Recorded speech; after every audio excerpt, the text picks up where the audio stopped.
Mga kapatid, inaanyayahan ko po kayong panoorin at pakinggan ang mensahe ng mensahero ng silangan. Mga video na kung saan nabuksan ang aking diwa at nasagot ang napakarami kong katanungan.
Masayang pagbati mga Oferians.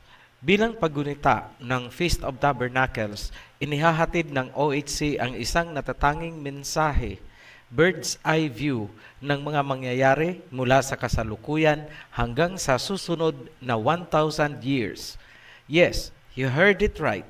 Until the next 1,000 years of planet Earth and beyond.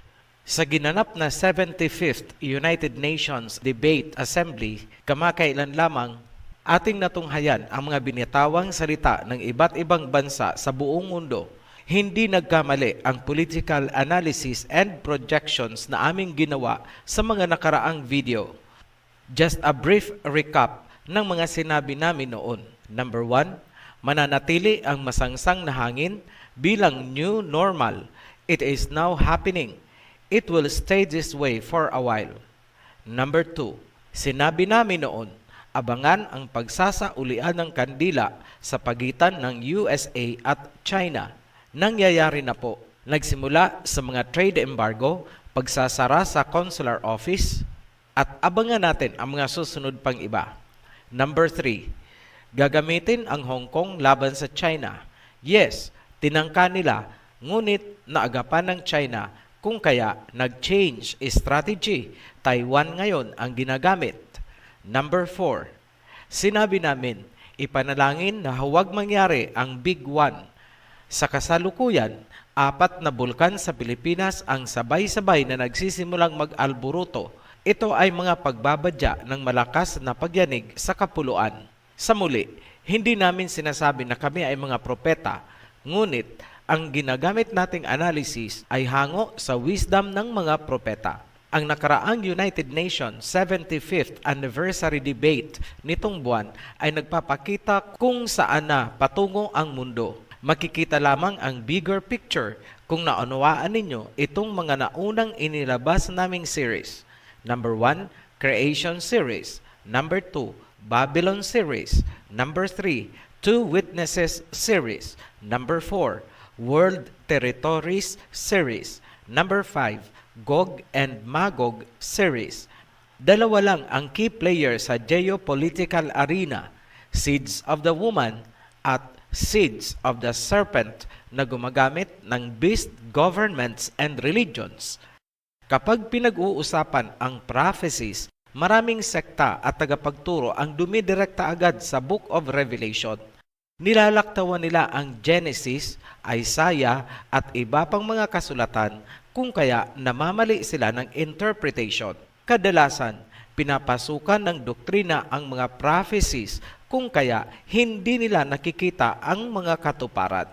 Ganito ang nasusulat ni Prophet Ezekiel. Ezekiel chapter 13 verse 3. Thus saith Yahweh, woe unto the foolish prophets that follow their own spirit and have seen nothing. Kaawa-awang mga hangal na propeta na sinusunod ang sarili nilang diwa kung kaya't wala silang nakikita. Anong aspeto ang dapat bantayan?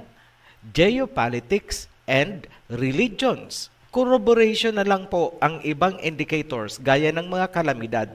Sa geopolitics, pinakamahalagang bantayan ang mga nangyayari sa United Nations. For one reason, ang namumuong hidwaan ng mga bansa na mag-culminate sa pangatlong pandaigdigang digmaan ang natatanging hudyat ng muling pagbabalik ng Mesaya. Tanong, ano ang mga eksaktong mangyayari immediately before maganap ang digmaan at pagbabalik ng Mesaya? Matatagpuan yan sa maikling kasulatan ni Prophet Joel. Basahin nyo, 3 chapters lang po yan and barely 3 pages ng inyong Bible. Mag-concentrate po kami sa chapter 3 ng Book of Joel. Basahin natin, Joel chapter 3 verse 1. For behold, in those days and in that time, when I shall bring again the captivity of Judah and Jerusalem. Sinabi ng Mesaya, babalikan niya ang usapin tungkol sa pagsakop kay Judah at pag-agaw sa Jerusalem. Tinalakay na namin ang pangyayaring yan sa World Territory Series. Halinhinan ang mga sumakop sa Jerusalem, notably Canaanites, Babylonians, Assyrian Canaanites, Greeks, and Romans. Sa kasalukuyan, mga Europeans pa rin ang umuukupa sa lupain ni Jacob. Verse 2, I will also gather all nations and will bring them down into the valley of Jehoshaphat and will plead with them there for my people and for my heritage Israel, whom they have scattered among the nations and parted my land. Sinabi ni King Yahawashai, ang mga bansa ay titipunin ko sa Valley of Jehoshaphat at sila'y kakausapin ko para sa kapakanan ng aking bayan, ang aking Israel, my heritage, na kanilang ikinalat sa iba't ibang panig ng mundo at hinati ang aking lupain. Ang tinutukoy ng verse na ito sa world history ay ang paghati ng Palestine at ang pag-agaw sa Jerusalem. Titipunin ni King Yahawashai ang mga bansa para bawiin ang Jerusalem at paalisin ang mga dayuhang humati sa Palestine.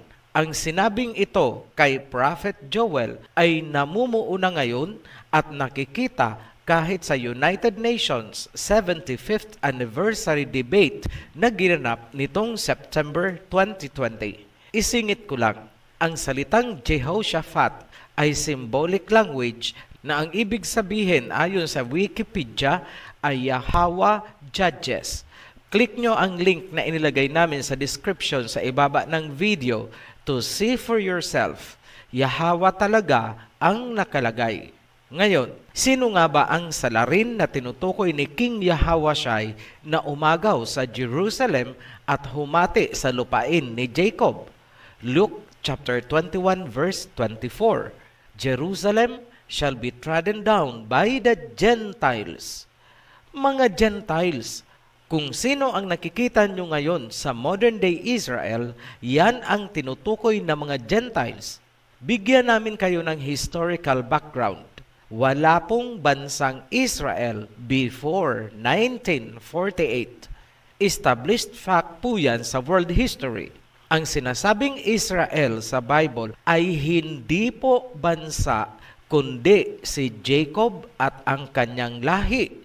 Before 1948, pabalik sa panahon ng Mesaya, ang buong lugar na kanilang inukupa ngayon ay Palestine at ang capital ay Jerusalem. Yan ang katotohanan since time immemorial. Itong Israel kuno na nakikita nyo ngayon ay isang bansang artificial na itinayo ng mga Europeans sa pangunguna ng mga Rothschild. Panoorin nyo po ang World Territory Series para maunawaan ang bahaging yan. Verse 4, Yea, and what have ye to do with me, O Tyre and Sidon, and all the coasts of Palestine? Will ye render me a recompense? And if ye recompense me swiftly and speedily, will I return your recompense upon your own head? Tinanong ni King Yahawashai ang Tyre, Sidon at Palestine. Ganito ang kanyang sinabi, "Ano ang kinalaman nyo sa akin, Tyre, Sidon, at Palestine? Magbibigay na ba kayo sa akin ng recompense para sa atraso nyo?" Ibig sabihin ng recompense, kabayaran, pakikipag-ayos. Ano nga ba ang kanilang atraso kay King Yahawashai na dapat nilang ayusin? Verse 5, "Because ye have taken my silver and my gold, and have carried into your temples my goodly, pleasant things." Verse 6, "The children also of Judah and the children of Jerusalem have ye sold unto the Grecians, that ye might remove them far from their border." Ito ang kanilang atraso. Number 1, ang pagkuha sa mga mamahaling fixtures sa temple. Number 2, ang pagbenta sa mga descendants ni Judah sa mga Greeks upang ilayo sa territorial borders. Sa muli, border ng Shemite territory ang tinutukoy dito ni King Yahawashai. Ngayon, sino nga ba ang Tyre, Sidon, at Palestine sa United Nations na makikita natin sa kasalukuyan? Linawin namin sa inyo, hindi lamang ang literal na lupain ng maliit na city ng Sidon at Tyre ang tinutukoy ng verse, kundi ang lahi ng mga tao at civilization kahit saan sila napunta ngayon. Para mas malinaw, kunwari, ipagpalagay natin na ang lupain ng Tyre at Sidon ay wala na, lumubog na sa tubig. Ngunit kung buhay pa rin ang kanilang lahi at civilization, sila pa rin ang tinutukoy na Tyre at Sidon. Hindi po ang lupa na lumubog ang tinutukoy. So biblically, maaaring ang Tyre at Sidon na tinutukoy ay nasa Turkey, Lebanon, Syria, at iba pang lugar na nakapaligid sa Jerusalem. Ang Palestine is maintained ang identity dahil sila mismo ay nasa silangan ng Jerusalem. Ano ang tugon nitong mga bansa sa salita ni King Yahawashai? Are they making a recompense? Nakikipagkasundo na ba sila sa tribe ni Judah bilang kabayaran sa kanilang mga atraso? Ang kanilang tugon sa mandato ni King Yahawashai ay makikita sa kanilang paninindigan sa United Nations tungkol sa Israel at Palestine issues. Bago ko ibigay ang sunod na verse, mag-warning kami tungkol sa salitang Gentiles na ginamit ng King James Version. Hindi po Gentiles, kundi nations ang nakasulat sa ibang versions. Tandaan, ang nag-translate ng ating Bible ay mga Europeans. Lagi nilang pinalalabas na tayo ang Gentiles, which is hindi po totoo kung naunawaan nyo lamang ang world territories at ang family tree mula kay Noah. We are not the Gentiles. Ano ang mandato na ibinigay ni King Yahawashai sa mga bansa? Ituloy natin sa verse 9. "Proclaim ye this among the nations. Prepare war. Wake up the mighty men. Let all the men of war draw near. Let them come up. Multitudes, multitudes in the valley of decision. For the day of Yahweh is near in the valley of decision. The sun and the moon shall be darkened, and the stars shall withdraw their shining." Sabihin sa mga bansa, maghanda para sa digmaan, ipunin ang mga kalalakihan. Maliwanag, ipinag-utos ni King Yahawashai ang gaganaping digmaan. Futuristic po ito kasi never pa in history nangyari na dumilim ang araw, ang buwan at mga bituin sa panahon ng digmaan. Verse 17, "So shall ye know that I am King Yahawashai, dwelling in Zion, my holy mountain. Then shall Jerusalem be holy, and there shall no strangers pass through her anymore." Para malaman nyo na ako si King Yahawashai na nananahan sa Zion, ang aking banal na mountain. Sa ganon, wala nang mga dayuhan na aapak sa Jerusalem. Ano ang purpose ni King Yahawashai para sa digmaan? Number 1, bawiin ang Jerusalem para hindi na ito yuyurakan ng mga dayuhan na ayon sa Luke 21 verse 24 ay mga Gentiles. Number 2, iganti ang Jacob Israel, lalo na ang tribe ni Judah na ibinenta ayon sa verse 6 kanina. Malinaw, ang pinaka-ultimate goal ng pangatlong pandaigdigang digmaan ay ang pagbawi sa Jerusalem para makauwi ang tribes of Israel. Ito ang tinatawag sa Bible na restoration of the fortune of Jacob. Para matupad ang restoration, kailangang palayasin ang mga hintil na naghuhudyo-hudyuhan sa Jerusalem ngayon. Ano ang tugon ng mga bansang nakapaligid sa Jerusalem? Ito ang kanilang sinabi sa katatapos lang na United Nations 75th Anniversary Debate. Ang boses na maririnig nyo ay hindi mismo ang mga presidente kundi translator ng United Nations. Unahin nating pakinggan ang Palestine. I now give the floor to the distinguished observer of the Observer State of Palestine to introduce an address by the head of state. معالي السيد الرئيس Your Excellency, Mr. Volkan Bozkır, President of the General Assembly, Excellencies, ladies and gentlemen. It is my honor to introduce the pre-recorded statement of His Excellency, Mr. Mahmoud Abbas, President of the State of Palestine, at the General Debate of the 75th Session of the General Assembly. Thank you, Mr. President. بسم الله الرحمن الرحيم. What more could I say about the suffering of my people, the misery they experience every day while the world stands by watching, and their long overdue legitimate aspirations to live in freedom, independence, and dignity, just like the rest of the world. Ladies and gentlemen, how long do we have to wait until there is a just solution to the Palestinian question, a solution guaranteed by international law? How long will the Palestinian people continue to languish under the yoke of Israeli occupation? How long do we have to wait until there is a just solution to the status of millions of Palestinian refugees, in line with the relevant UN resolutions adopted 70 years ago? Ladies and gentlemen, the Palestinian people have lived in their homeland, Palestine, the land of their fathers and grandfathers, for 6,000 years. They will remain in this land, and they will stand up to occupation, aggression, and betrayal until they gain their rights. We will not bow down. We will not surrender. We will not compromise, and we shall triumph. Ladies and gentlemen, we have agreed to international mediation despite the historic injustice we have seen since 1917, which has left us with nothing except the territories that were occupied in 1967. However, Israel, the occupying power, with the support of the current U.S. administration, has decided to do away with such mediation in favor of the so-called deal of the century.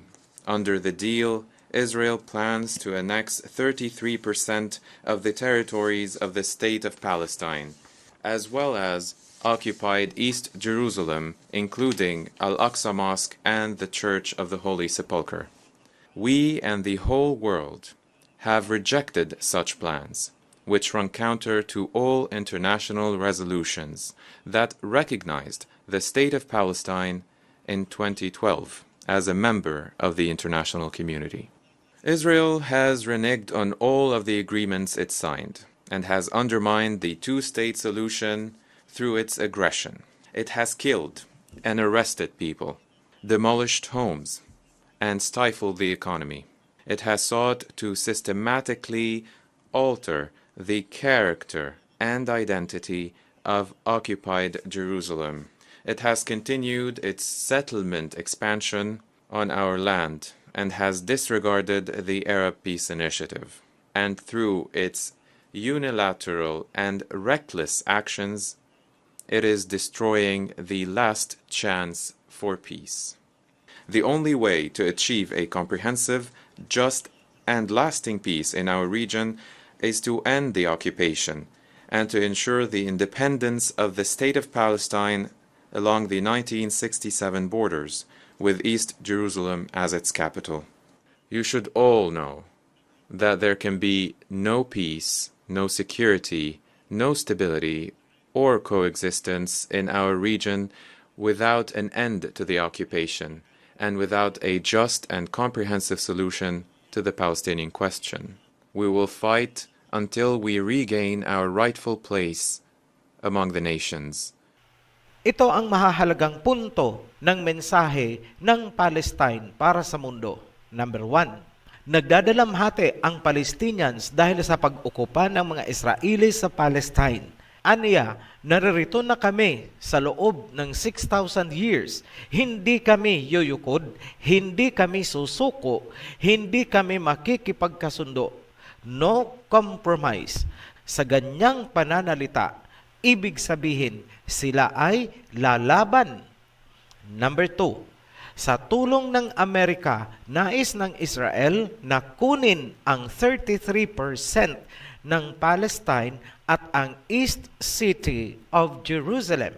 Hindi kami pumapayag na sakupin ng Israel ang mga bahaging yan. Number 3, hindi tumupad ang Israel sa kasunduan ayon sa two-state solution. Gumamit sila ng karahasan, pagpatay at pagdemolish sa aming mga naninirahan. Ipinagpatuloy nila ang settlement expansion sa aming lupain. Sinisira nila ang huling pag-asa na magkaroon ng kapayapaan. Number 4, lalaban kami hanggang makuha namin ang dapat na aming lugar among the nations. Gagamitin namin ang aming karapatan ayon sa international law. Kasama dyan ang karapatang labanan ang mga umukupa sa aming lupain. Sunod nating pakinggan ang Turkey. I now give the floor to the distinguished representative of Turkey to introduce an address by the head of state. Mr. President, Mr. Secretary General, Excellencies, it is a great honor for me to introduce my President, the President of the Republic of Turkey, His Excellency Recep Tayyip Erdogan, who will deliver a pre-recorded statement. The order of occupation and oppression in Palestine, which is the bleeding wound of humanity, continues to hurt our consciences. The dirty hand that reaches the privacy of Jerusalem, where the sacred places of the three great religions coexist, is constantly increasing its audacity. The Palestinian people have stood up against Israel's policies of oppression, violence, and intimidation for more than half a century. Upon rejection of the document of surrender, which was tried to be imposed on Palestine under the name of the Deal of the Century, Israel this time accelerated its attempts to have the inside track with the help of its collaborators. Turkey will not support any plan that the Palestinian people do not give consent to. Participation of some countries of the region in this game does not mean anything beyond serving Israel's efforts to erode basic international parameters. Countries that have declared their intention to open embassies in Jerusalem, in violation of the United Nations resolutions and international law, only serve to make the conflict more complicated with their actions. The Palestinian conflict can only be resolved with the establishment of an independent, sovereign, and contiguous state of Palestine, based on the 1967 borders with East Jerusalem as its capital. Seeking solutions other than this are in vain, one-sided, and unjust. With our Asia New initiative, we will give our relations a new dynamism in our current time when the pendulum of history is shifting again towards Asia. We have also gained significant momentum in our relations with Africa, with which we have humanitarian and historical ties connecting our close geographies. We plan to implement projects aimed at strengthening Africa's capacity at the third Turkey-African Union Partnership Summit that we intend to hold in Turkey next year. We will continue our efforts to transform Istanbul, one of the most prominent cities in the world throughout history, into a regional hub of the United Nations. Ano ang mahahalagang punto na binitawan ng Turkey? Number 1, hindi katanggap-tanggap sa kanilang konsensya ang ginagawa ng Israel at ng mga kano sa Palestine. Number 2, tinawag ng Turkey na dirty hand, maruming kamay, ang panghihimasok ng mga kano sa Jerusalem. Number 3, hindi susuporta ang Turkey sa anumang hakbang na hindi sinasang-ayunan ng mga Palestinians, lalo na yung deal of the century na pilit ipinapalunok ng mga kano sa mga Palestinian. Nakapaloob sa deal of the century na isusuko ng Palestine sa Israel ang 33% ng kanilang lupain kasama ang East Jerusalem. Number 4, sinabi ng Turkey, ang tanging paraan para marisolba ang issue sa pagitan ng Israel at Palestine ay ang pagbibigay ng independence at recognition sa State of Palestine bilang isang sovereign nation. Ang anumang hakbang liban dito ay hindi makatarungan.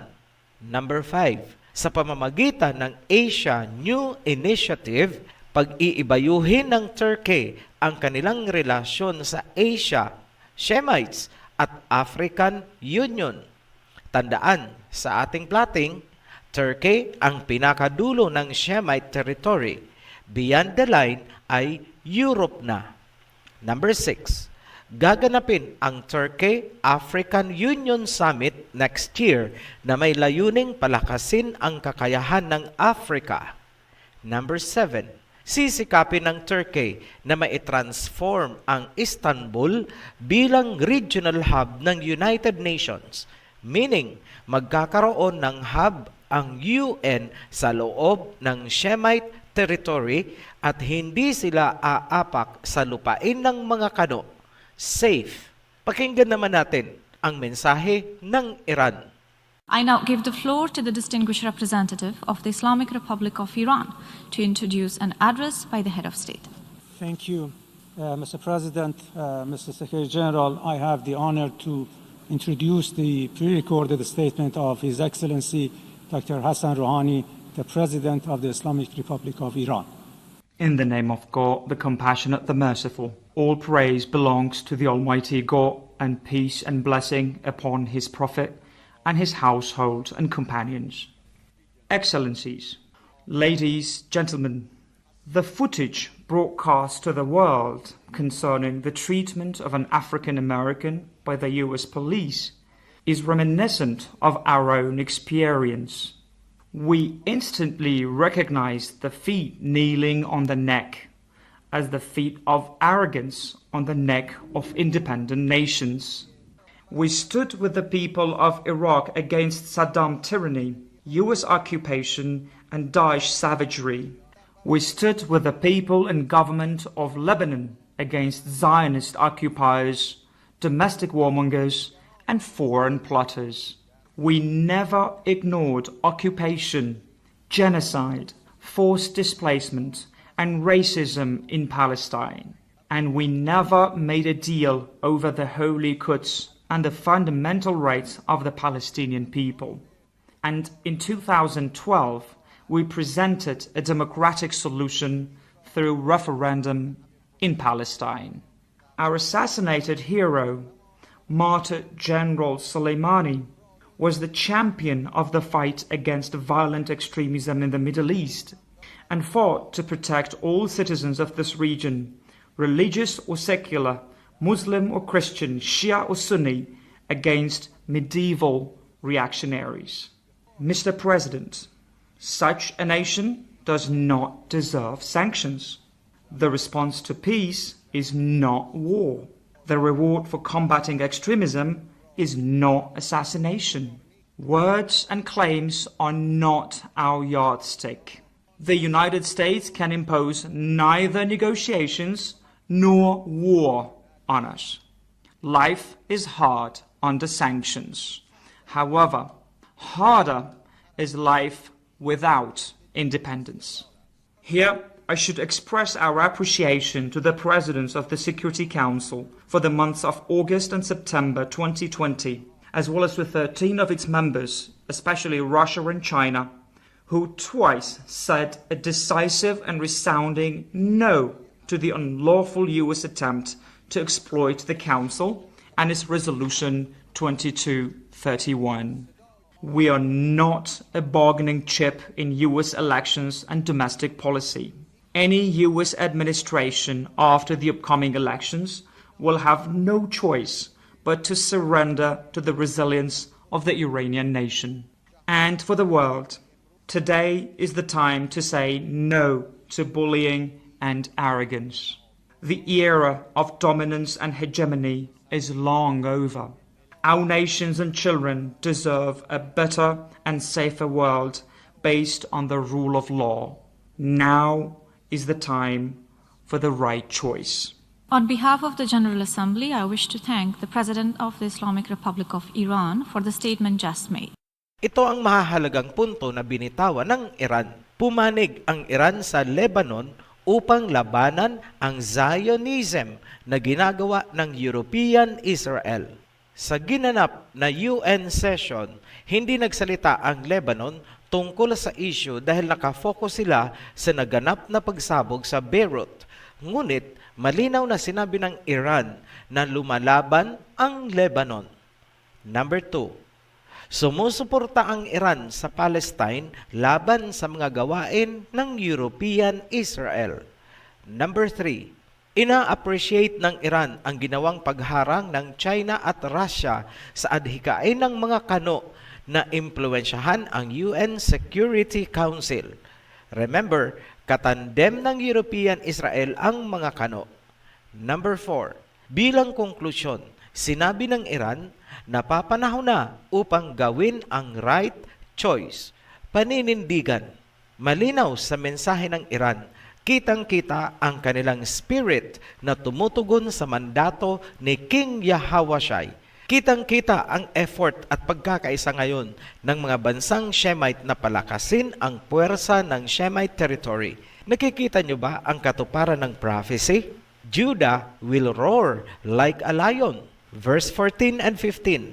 Multitudes, multitudes in the valley of decision, for the day of Yahweh is near in the valley of decision.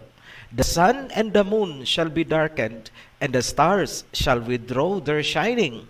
Sa panahong yan, didilim ang araw at ang buwan. Matatabunan ang ningning ng mga bituin dahil sa usok ng digmaan. Kasabay niyan ang socio-political, religious, and economic persecution sa mga pinili. Mula sa pinagsama-samang revelations ng mga propeta hanggang kay John Revelator sa Book of Revelation, naririto ang natatanging mensahe ng Ophirian Heritage Conservatory para sa inyong lahat ngayong Feast of Tabernacles. Nalalapit na po ang pagsiklab ng pangatlong pandaigdigang digmaan. Yan ang hudyat ng muling pagbabalik ni King Yahweh. Maging handa sa mga mangyayari physically, emotionally, at higit sa lahat, spiritually. Narito ang mga significant milestones. First milestone, hudyat ng padating na digmaan. Number 1, patuloy nakakalat ang pangalan ng Ama at ng Mesaya. Magigising ang mga lost tribes ni Jacob worldwide. Maglalabasan sila mula sa mga religions at babalik sa tamang pananampalataya ng kanilang ancestors. The name of Yahweh will be glorified. Number 2, maitatayo ng mga Gentiles ang kanilang third temple sa Jerusalem. Ipapatupad ng United Nations sa mga member countries na lahat ng tao ay kailangang magpa-member lamang sa mga religion or sekta na accredited ng Ecumenism or World Church Council. Ang kanilang magiging sentro ay ang third temple ng mga Gentiles sa Jerusalem kung saan ipoproklama nila ang kanilang Messiah. Yan ang totoong kahulugan ng kanilang unity and world peace. ang mga bansang tatanggi ay papatawan ng mga economic sanctions. Dito, masi-single out ang mga Yahweh worshippers. Automatic, considered tayo as enemies of the state. Ito ang simula ng Great Tribulation. Run to the wilderness. Tumakbo na kayo. Number 3, ang mga Gentiles ay maghahandog ng red heifer sa kanilang Mesaya doon sa third temple. Dito mag-aalimpuyo sa galit ang Ama. Ikakasa ng mga bansang Shemites ang pagbawi sa Jerusalem alinsunod sa nais ng Mesaya Yahawashai na isinulat ni Prophet Joel. Didilim ang araw at buwan sa kalagitnaan ng digmaan.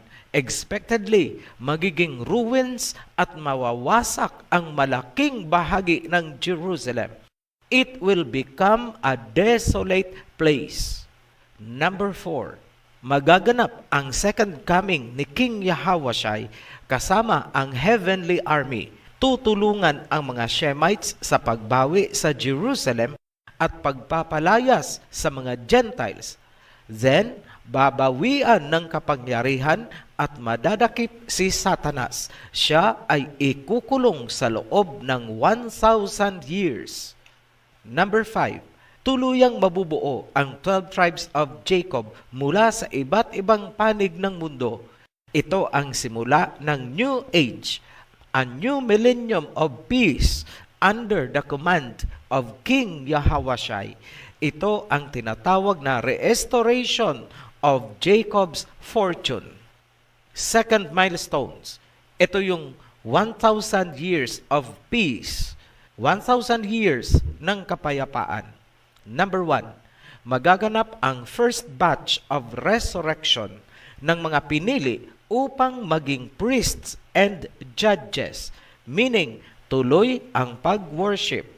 Number 2, magkakaroon ng global reset sa lahat ng aspeto. Ala Adam and Eve ang kalagayan ng mga tao. Mag-a-adjust din ang lifespan gaya ng kina Adam and Eve bago nagkasala.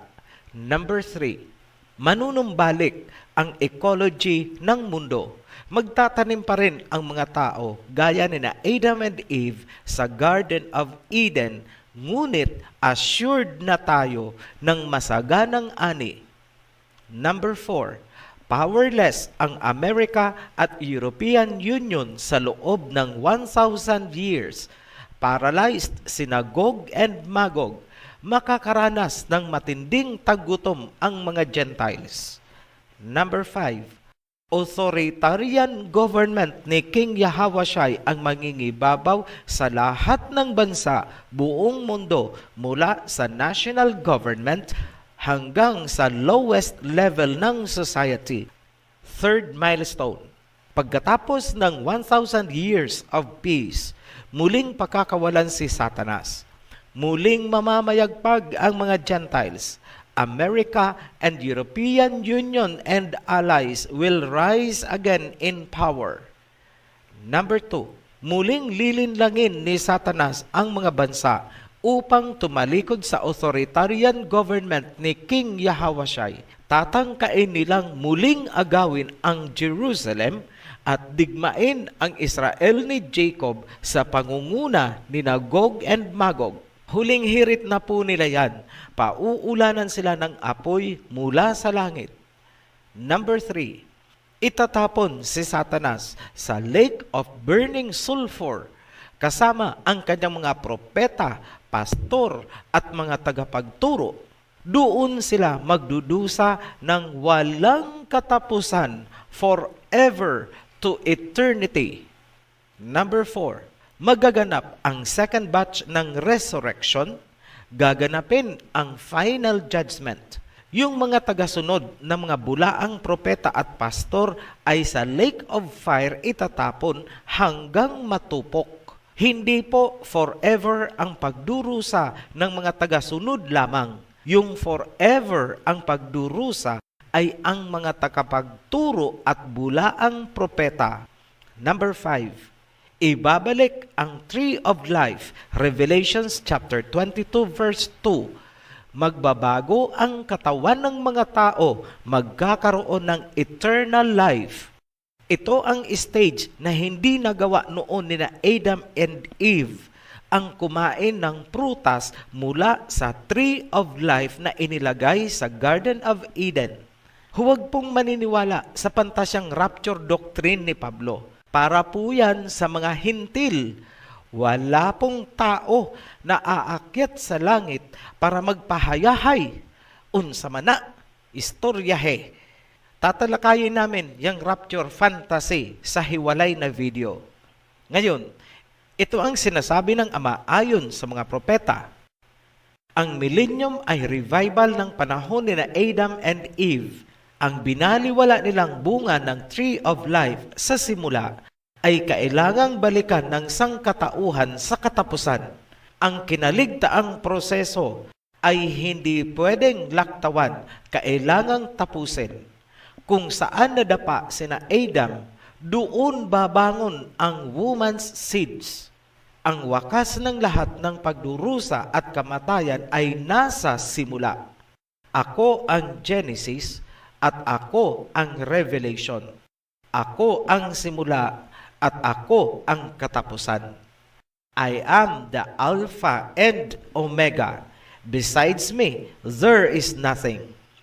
In the beginning was the Word, and the Word became flesh and tabernacled among us. Yan ang salita ng Ama. Happy Feast of Tabernacles 2020. Muli kaming nagpapasalamat sa mga patuloy na sumusubaybay at sumusuporta sa Oferian Heritage Channel. Sa mga bagong baptized, welcome to the Covenant. Sa mga new subscribers, welcome to the channel. Panoorin niyo po ang The Guide para alam niyo ang sunod-sunod na mga videos at series na dapat panoorin. Ang link ay ibinigay namin sa description sa ibaba lamang po nitong video. Para sa lahat, be blessed. Shalom. Maraming salamat po sa inyong panonood at pakikinig ng mensahe. At kung kayo po ay may mga katanungan, paki-click po ang link sa ibaba at paki-like and share na rin po. Maraming salamat.